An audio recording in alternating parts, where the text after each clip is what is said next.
The Dutch angle, also known as Dutch tilt, canted angle, oblique angle or German angle, is a type of camera shot where the camera is set at an angle on its roll axis so that the shot is composed with vertical lines at an angle to the side of the frame, or so that the horizon line of the shot is not parallel with the bottom of the camera frame.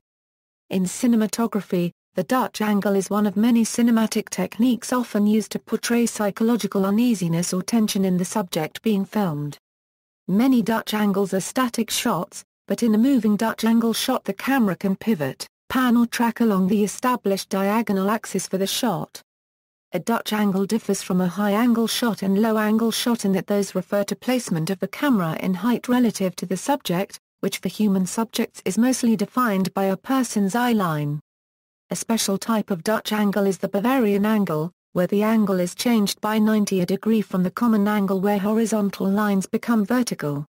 A further variation to this, the so-called Luxembourg angle, adds a further 90 degrees to the Bavarian angle, resulting in an inverted image. In static photography, a jaunty angle can add a new variant to otherwise vertical horizontal framing. Obtuse and acute angles can be added to dull pictures by means of tilting the camera prior to use. This effect can make a picture appear on a slope, bringing to it a feeling of creativity and making the whole aesthetic more attractive. The term jaunty was popularized by use with hats being placed at an inclined angle, and this term has been adopted in the early 21st century by those using their camera on a similar incline. History.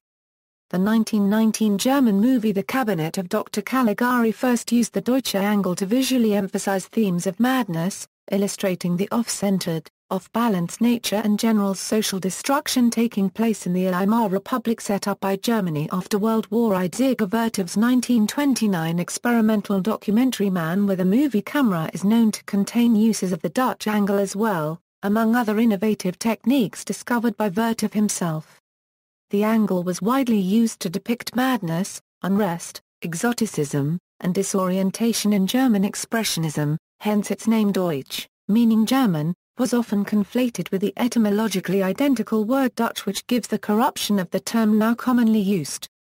Montages of Dutch angles are structured in a way that the tilts are almost always horizontally opposite in each shot. For example, a right-tilted shot will nearly always be followed with a left-tilted shot, and so on.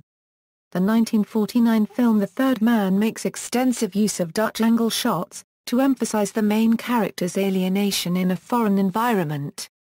An anecdote of cinema lore alleges that once filming was completed, the crew presented director Carol Reed with a spirit level, to sardonically encourage him to use more traditional shooting angles.